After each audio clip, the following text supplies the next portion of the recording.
नमस्ते दोस्तों, good morning everyone, very good morning. आज पढ़ेंगे इंक्रीजिंग एंड डिक्रीजिंग फंक्शंस। और ये जो कंसेप्ट्स है, ये कंसेप्ट्स आगे कंटिन्यू हो गए। Important application of derivatives which is maxima and minima, इसी का कंटिन्यूशन पार्ट होगा। अब ये जो वर्ड्स है इंक्रीजिंग एंड डिक्रीजिंग फंक्शन, यदि लिटरेचर वाइज सोचें तो समझ में आता है जो इंक्रीज हो रहा है वो इंक्रीजिंग फंक्शन, जो डिक्रीज हो रहा है डिक्रीजिंग फंक्शन। दो एग्जांपल यहां ड्रॉ करते हैं, दो ग्राफ ड्रॉ करते हैं। ये इंक्रीजिंग ग्राफ और एक डिक्रीजिंग ग्राफ, ठीक है। X axis, y axis, origin, x axis, y axis, origin. This is y equal to f of x, y equal to f of x. Nature से समझ में आ रहा है इंक्रीज हो रहा है, डिक्रीज हो रहा है। ओके, अब ये ग्राफ को यदि हम देखें तो यहां दो पॉइंट, जब भी हम नंबर लाइन पर चल रहे हैं तो पॉइंट इंक्रीज होते चले जाएंगे। मान लो यहां पर हमने x1 लिया, x2 लिया, तो definitely x1 is less then x2 दिखेगा। यहां पर भी यदि दो पॉइंट ले लें x1 x2, तो रिलेशन यही होगा x1 less than x2। Number line पर जब हम इंटरवल की बात करते हैं ए बी, तो a is less then b। कभी भी ऐसा नहीं हो सकता जब इंटरवल की बात कर रहे हो, इंटरवल की बात करें तो इंटरवल में कभी भी a कॉमा a ऐसा ओपन इंटरवल या क्लोज्ड इंटरवल ऐसे नहीं हो सकते, ठीक है। तो जब इंटरवल की बात कर रहे हो ओपन इंटरवल ये नहीं होंगे, क्लोज्ड इंटरवल ऐसे नहीं होंगे। जब भी इंटरवल की बात कर रहे हैं तो a is less then b। Number line पर जब भी हम दो नंबर कंसीडर कर रहे हैं तो उनमें रिलेशन होगा इंक्रीजिंग ऑर्डर का, इंक्रीजिंग ऑर्डर का रिलेशन होगा, ठीक है, बढ़ते जा रहे हैं। अब इसके लिए फंक्शन की वैल्यू देखते क्या हो रही है। यहां पर यदि हमने x1 पर फंक्शन की वैल्यू देखा तो ये हो गया f of x1, और x2 पर फंक्शन की वैल्यू f of x2। तो कैसा दिख रहा है, f of x1 is less than f of x2। तो this gives imply f of x1 less than f of x2। एक तो ये सिचुएशन हो सकती है। दूसरी सिचुएशन यहां देखो, ये फिगर में f of x1 और यहां पर f of x2, क्या दिख रहा है यहां पर, f of x1 is greater then f of x2। तो ये दोनों चीज किसके लिए मिल रही है, x1 लेस देन x2 के लिए।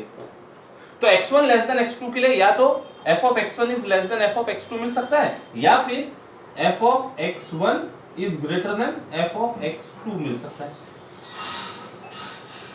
तो यदि इस तरह की सिचुएशन हो रही है, जिस ऑर्डर में x चल रहा है उसी ऑर्डर में उनकी फंक्शनल वैल्यूज है, तो this gives f is increasing. चलो अभी हम सिंबॉलिक लैंग्वेज में बात कर लेते हैं, f इज इंक्रीजिंग। और जिस ऑर्डर में x चल रहे हैं उसके अपोजिट ऑर्डर में, रिवर्स ऑर्डर में यदि f है, x इंक्रीजिंग ऑर्डर में, f डिक्रीजिंग ऑर्डर में है, तो it gives function is decreasing. तो एक मोटा मोटा तो ये समझ में आता है कंसेप्ट, इंक्रीजिंग फंक्शन कब हो रहा है और डिक्रीजिंग फंक्शन कब हो रहा है, ठीक है। इसको फिगर 1 बोल देते, फिगर 1, फिर फिगर 2। तो फॉर फिगर 1 क्या मिला, x1 less than x2 imply f of x1 is less than f of x2। Here function f of x is called as monotonic और strictly increasing function। Increasing function, strictly increasing function, ये word लग गया strictly. In general increasing is all right, monotonic और strictly increasing function. और figure 2 में strictly decreasing या monotonic decreasing function. For figure 2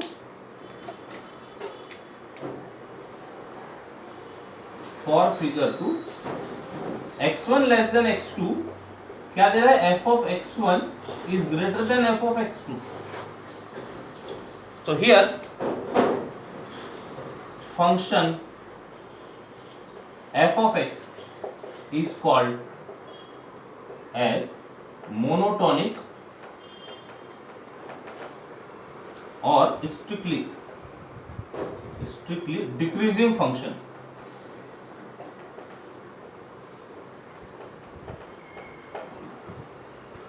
तो ये दो टर्म हो गई, मोनोटोनिक इंक्रीजिंग, मोनोटोनिक डिक्रीजिंग। इसी को कहने का तरीका है strictly increasing function, strictly decreasing function. ठीक है, अब जब ये एडजेक्टिव नहीं लगा होगा, मोनोटोनिक नहीं लगा होगा, केवल इंक्रीजिंग फंक्शन की बात हो रही होगी, डिक्रीजिंग फंक्शन की बात हो रही होगी, तो यहां पर क्या सिचुएशन होती है ये समझिए। अभी ऐसे भी ग्राफ हो सकते हैं,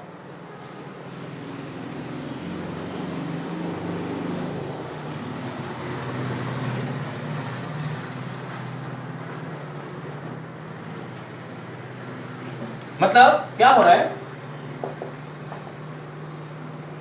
कुछ पॉइंट ये x1 है, x2 है, तो x1 लेस देन x2 तो है, लेकिन साथ में मिल क्या रहा है, f of x1 पूरे ग्राफ में यदि हम देखें तो f of x1 is less than और f of x2 कुछ जगह पर इक्वल हो सकते हैं। फंक्शन की वैल्यू कुछ जगह पर इक्वल हो सकती है, हर जगह या तो इंक्रीजिंग दिख रही है या इक्वल दिख रही है। ये हो गया फॉर फिगर, दिस फिगर। और x1 less than x2 imply, यहां पर देखो x1 x1 less than x2 है, लेकिन f of x1 is greater than और equal to f of x2 दिख रहा है। तो either this figure or this figure. जब ऐसी सिचुएशन होती हो, इसको प्रॉपरली प्रोनाउंस करना पहले समझ लीजिए, लेस देन और इक्वल टू। कई बार लोग इसको less than and equal to कहते हैं, वो हो नहीं सकता। दोनों चीज एक साथ नहीं हो सकती, लेस भी हो और इक्वल भी हो, ऐसा एक साथ नहीं हो सकता। Proper name of this symbol is less than और इक्वल टू, मतलब या तो लेस है या कहीं पर इक्वल हो सकता है। तो ऐसे समय then function f of x is called as increasing or decreasing function respectively। मतलब इस केस के लिए इंक्रीजिंग फंक्शन, इस केस के लिए डिक्रीजिंग फंक्शन। अब यहां एडजेक्टिव नहीं लगाया, केवल इंक्रीजिंग और डिक्रीजिंग से काम हो गया। ठीक है, तो जब एडजेक्टिव लगा हो स्ट्रिक्टली तो इक्वालिटी नहीं होगी, या मोनोटोनिक लगा हो तो इक्वालिटी नहीं होगी। अब ये जो वर्ड है मोनोटोनिक, ये अभी आपकी बुक में इस पैटर्न में दिया हुआ है कि मोनोटोनिकली मीन्स स्ट्रिक्टली। जब आगे आप जाएंगे हायर क्लासेस में तो थोड़ा सा इसको स्लाइटली अलग तरीके से ट्रीट करते, वो जब आप हायर क्लासेस में पढ़ेंगे तब आपको चीजें समझ में आने लगेगी। ये जो चार हमको डेफिनेशन दिख रही है, monotonically increasing function, monotonically decreasing function, increasing function, decreasing function, आगे चलकर ये जो चारों कैटेगरी इसको केवल एक वर्ड से एक्सप्रेस कर देते, मोनोटोनिक फंक्शन। मोनोटोनिक फंक्शन मतलब हो सकता है वो इंक्रीजिंग हो सकता है डिक्रीजिंग हो सकता है स्ट्रिक्टली इंक्रीजिंग हो सकता है स्ट्रिक्टली डिक्रीजिंग हो। तो फिलहाल आप ये टर्मिनोलॉजी के साथ अपनी स्टडी कंटिन्यू करेंगे। अभी हमने बेसिक डेफिनेशन समझी इंक्रीजिंग और डिक्रीजिंग फंक्शन की, और उसके साथ में उसके कुछ categories, monotonic increasing, monotonic decreasing.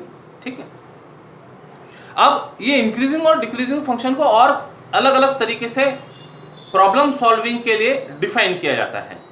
तो अब हम देख रहे हैं increasing and decreasing functions in terms of slope.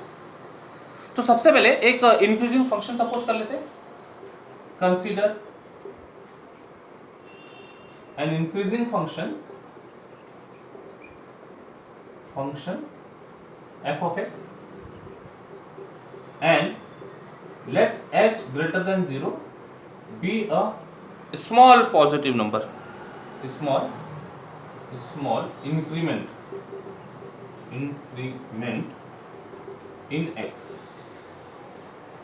अब हमने इंक्रीजिंग फंक्शन लिया हुआ है ना, तो then definitely x is less than x plus 1 होगा। h पॉजिटिव है तो x is less than x plus 1 gives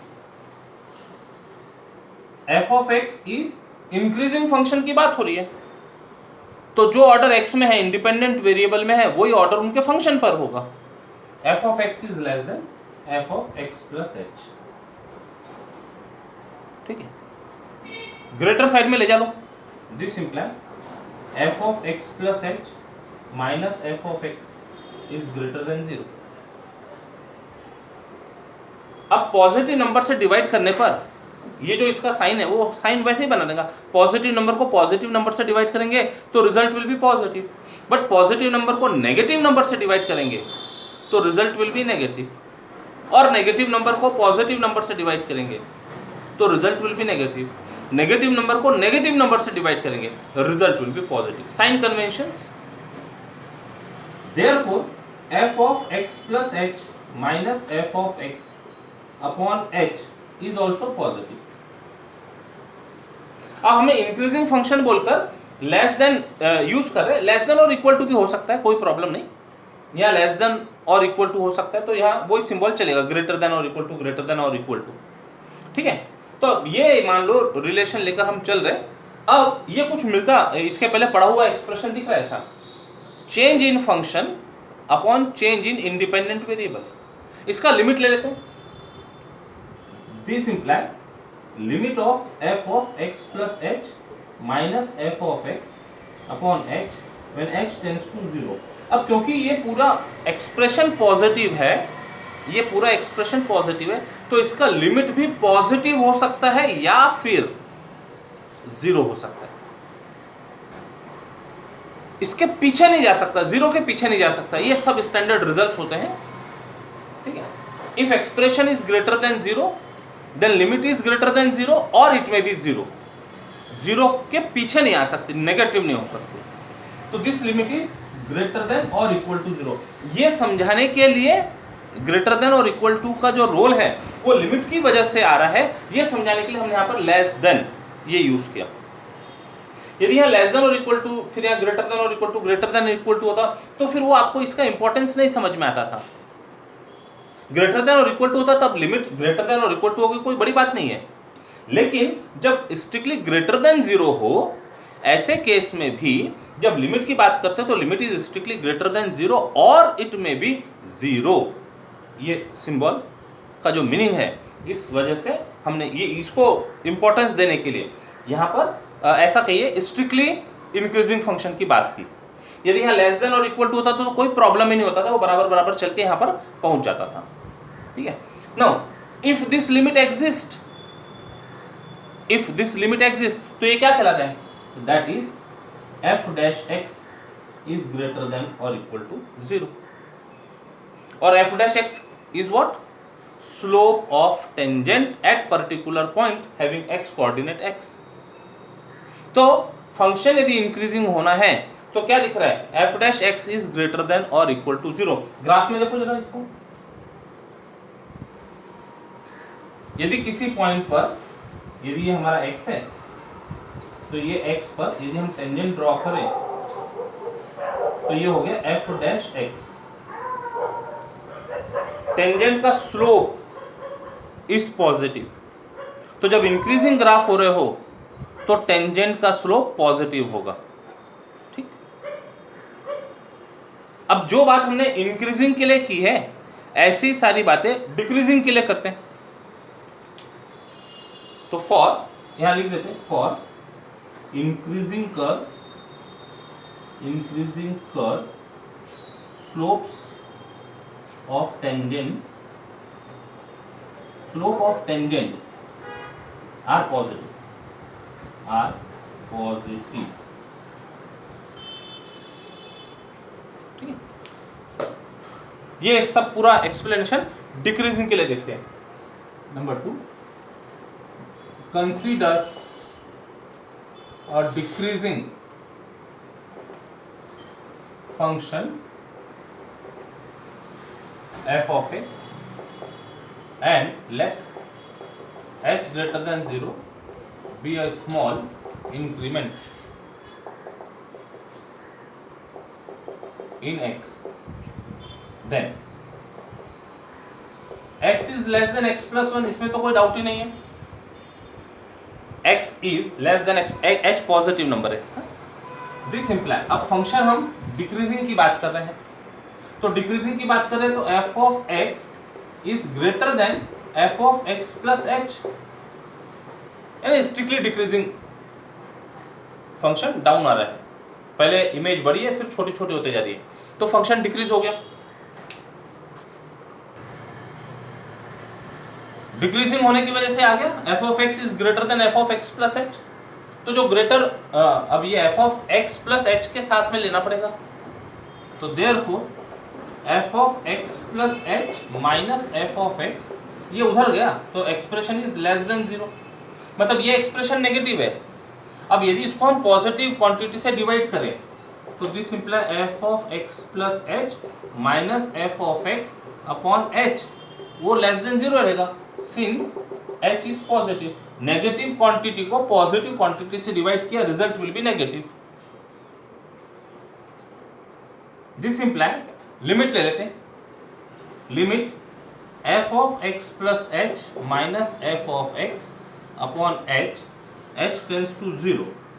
अब क्योंकि ये एक्सप्रेशन लेस देन 0 है, मतलब क्या हो रहा है, ये एक्सप्रेशन यहां कहीं है, 0 के पीछे है, तो इसकी लिमिट 0 के पीछे होगी, एट द मोस्ट 0 हो सकती है. वो एक्सप्रेशन टेंड्स टू 0 हो सकता है, लेकिन 0 को क्रॉस करके आगे नहीं जाएगा. ठीक है, तो लिमिट इज लेस देन और equal to 0. This is important. ये पॉइंट जो डिस्कस कर रहे थे ना, this is important point. Now if this limit exist, तो that is f dash x is less than और इक्वल टू 0. ग्राफ से देखो इसको, फंक्शन डिक्रीजिंग दिख रहा है. एक कोई पॉइंट लिया हमने x, यहां पर यदि टेंजेंट ड्रॉ की, टेंजेंट का slope f dash x negative है, नेगेटिव है. तो for decreasing curve, decreasing curve, slope of tangents are negative. ठीक है, अब इंपॉर्टेंट पॉइंट की बात करते हैं. देखो यहां पर भी ग्रेटर देन और इक्वल टू 0 दिख रहा है, यहां पर भी लेस देन और इक्वल टू 0 दिख रहा है, तो इक्वल टू 0 कॉमन है, तो ये पॉइंट को अलग से मेंशन कर देते हैं. Note, if f dash x is equal to 0, then tangent is parallel to x axis. Then tangent is parallel to x axis. इसका मतलब क्या हो गया, यदि मान लो कोई ग्राफ, ध्यान से सुनना, कोई ग्राफ इंक्रीज हो रहा है तो स्लोप पॉजिटिव है, पॉजिटिव है, पॉजिटिव है. अब यदि इंक्रीज होते चले गए तो पॉजिटिव ही रहेगा स्लोप. यदि मान लो उसको डिक्रीज होना है तो स्लोप लेस देन 0 होगा, तो अब एकदम से पॉजिटिव से नेगेटिव तो नहीं बनेगा ना, बीच में कहीं ना कहीं 0 होगा. तो पॉजिटिव स्लोप चल रहा है, पॉजिटिव स्लोप चल रहा है, कहीं पर tangent parallel to x axis आई और फिर स्लोप नेगेटिव होना शुरू कर दिया. मतलब ग्राफ का नेचर कैसा दिख गया, ऐसे इंक्रीज हुआ और डिक्रीज हुआ, तो कहीं एक पॉइंट पर tangent is parallel to x axis. Okay, अब दूसरी सिचुएशन लेते हैं.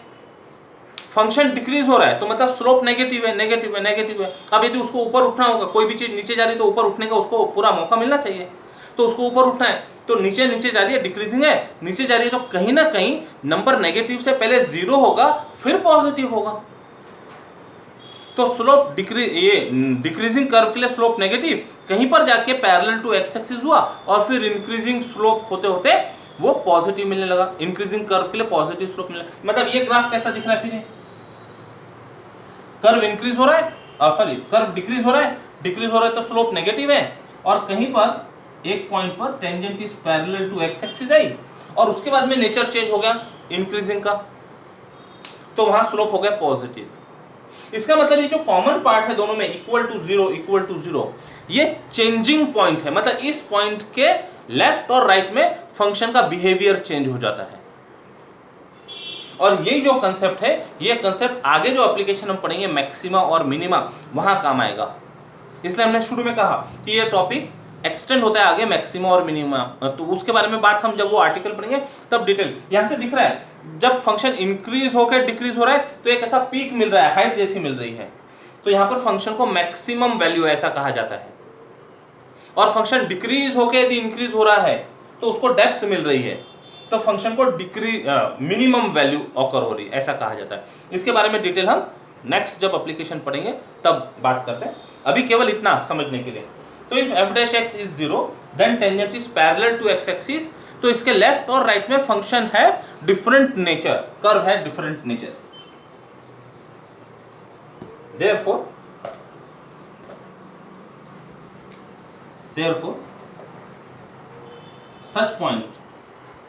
such points are called as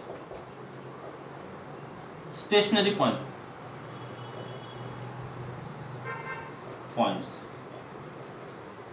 ठीक है। मतलब ये पॉइंट पर फंक्शन इंक्रीजिंग या डिक्रीजिंग नहीं है, इसके पहले और बाद में फंक्शन का नेचर डिफरेंट होगा। ओके, पहले हमने बेसिक डेफिनेशंस पढ़ी, इंक्रीजिंग फंक्शन, डिक्रीजिंग फंक्शन, उसके बाद में इंक्रीजिंग और डिक्रीजिंग फंक्शन को इन टर्म्स ऑफ स्लोप देखा। यदि स्लोप पॉजिटिव है तो कर्व इंक्रीजिंग नेचर का होगा, स्लोप पॉजिटिव है तो कर्व इंक्रीजिंग नेचर का होगा, स्लोप नेगेटिव है तो कर्व डिक्रीजिंग नेचर का होगा, और स्लोप यदि जीरो है, ठीक है, स्लोप यदि जीरो है मतलब tangent is parallel to x axis, तब उस पॉइंट पर न तो फंक्शन इंक्रीजिंग है न तो डिक्रीजिंग है। तो अब ये जो चीज है ना, इसको समझने के लिए किसी ब्रिज पर चलते हैं, तो ब्रिज पर चलते चढ़ाई करते समय चढ़ाई करते समय एनर्जी ज़्यादा लगती है। साइकिल से चल रहे हो, यदि पैदल भी चल रहे हो तो चढ़ते समय ताकत ज़्यादा लगती है, एनर्जी ज़्यादा लगती है। स्लोप कर्व इंक्रीजिंग नेचर का है, ठीक है। तो स्लोप आपकी एनर्जी से कंपेयर कर लो, और जब एनर्जी ज़्यादा लग रही हो तो जो कर्व है वो इंक्रीजिंग है, तो कभी भी मंजिल को पाने के लिए मेहनत ज़्यादा करनी पड़ती है, हमको ऊपर देखकर चलना होता है। ऐसा increasing curve, slope is positive. फिर यदि ब्रिज पर एकदम से ऊपर चढ़ा तो एकदम से तो नीचे नहीं आएगा, कोई भी ब्रिज ऐसा तो नहीं होता है, ऐसा नहीं होता है। तो वो स्मूथ, जो जिस गति से चढ़ेगा वो उस गति से उतरेगा, ये प्रकृति का नियम है। कोई भी पूरे समय पीक पर बैठा नहीं रहता है। अच्छा, पीक पर चढ़ भी गया तो वहां बने रहने के लिए मेहनत करनी पड़ती है। तो जिस गति से चढ़ा तो कभी ना कभी वो स्टेशनरी पोजीशन अचीव करता है और फिर धीरे धीरे गिरना शुरू करता है। तो जहां पर स्टेशनरी पोजीशन आ जाए, वो ब्रिज का वो प्लेन पोर्शन जो है वो बन गया, स्लोप इज जीरो।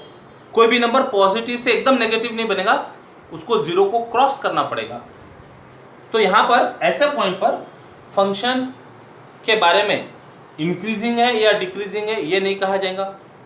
जब slope parallel to x axis हो, tangent parallel to x axis हो, मतलब स्लोप जीरो हो, एफ डैश एक्स जीरो हो।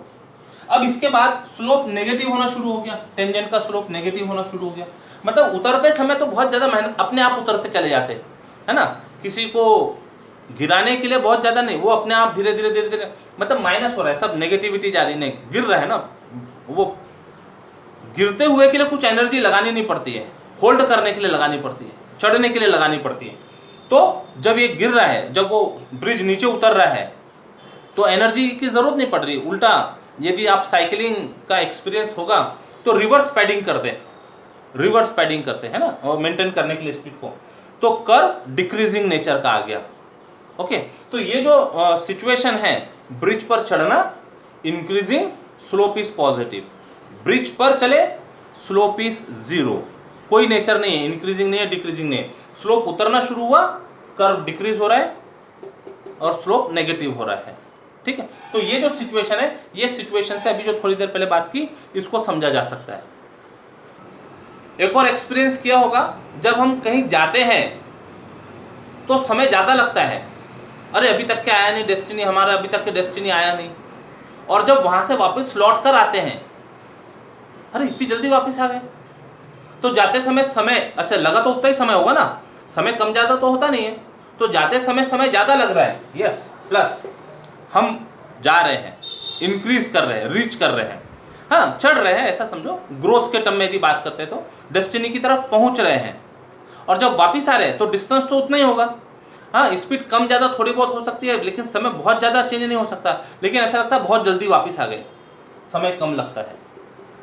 ठीक है, उतरते समय कम लगता है, चढ़ते समय ज़्यादा लगता है।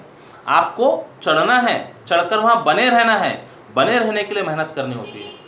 ठीक है, बने रहने के लिए, पीक पर बने रहने के लिए मेहनत करनी होती है। लेकिन लाइफ का प्रिंसिपल है, जो चीज़ चढ़ी है वो उतरेगी भी। अब किस तरह से चढ़ी है वो उतनी देर से उतरेगी। जो बहुत तेजी से राइज हुआ होगा वो उतनी तेजी से फॉल भी होगा।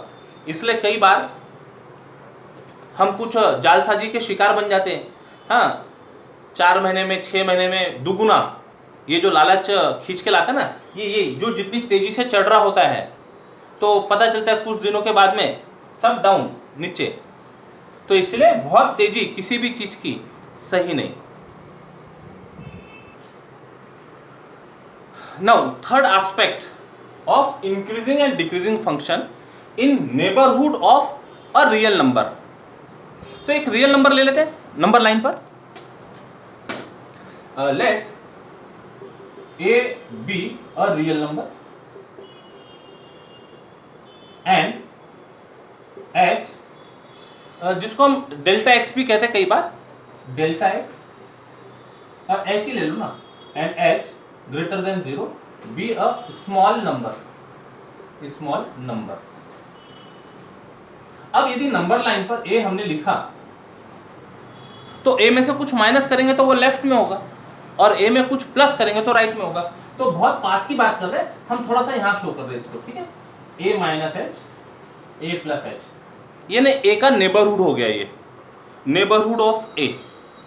तो क्या रिलेशन दिखेगा हमको, ये नंबर लाइन है, तो then a minus h is less than a is less than a plus h. कोई भी इसी ऑर्डर में चलेंगे, a माइनस एच नंबर की क्या कहते हैं, कंपेरिजन है, a minus h is less than a is less than a plus h. Now, if f of x is increasing at a, then increasing function at a, then क्या मिला, f of a minus h is less than f of a is less than f of a plus h। Increasing के लिए जो order independent variable का होगा वही order उनके function का होगा। तो f of a minus h is less than f of a, यानी f भी इंक्रीज होते जा रहा है, जिस ऑर्डर में x इंक्रीज हो रहा है उस ऑर्डर में f इंक्रीज हो रहा है। And if f of x is decreasing function at a, x equal to a, at a, at x equal to a, then अब जब डिक्रीजिंग की बात हो रही है तो रिवर्स ऑर्डर हो जाएगा फंक्शन में, तो ये सब इंक्रीज में दिख रहे हैं, तो F of A minus h is greater then F of A is greater then F of A plus H. मतलब क्या, ग्राफ से समझ लीजिए, मतलब यदि कोई एक पॉइंट है और ये फंक्शन इंक्रीज होते दिख रहा है, ये पॉइंट ए है,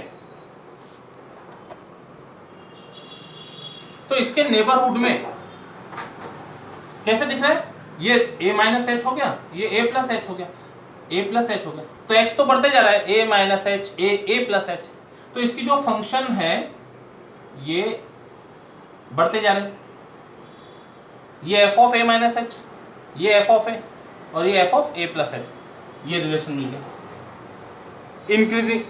इंक्रीजिंग के लिए।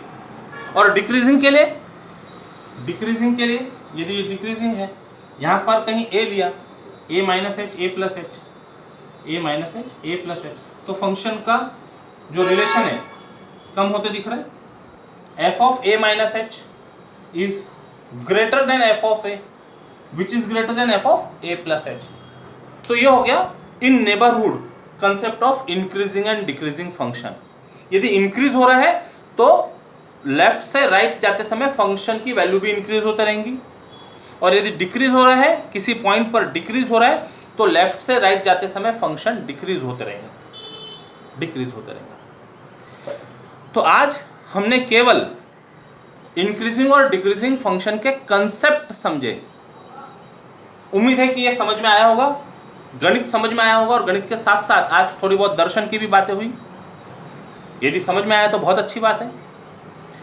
एक बार इसको आप बुक से रिवाइज कीजिएगा, और रिवाइज करने के बाद सॉल्व्ड एग्जाम्पल रीड करने की कोशिश कीजिए। कल हम इससे रिलेटेड प्रॉब्लम सॉल्व करेंगे। आज के लिए इतना ही, रुकते हैं यहाँ पर, कल फिर मिलेंगे। Till then take care, bye bye, जय गणित।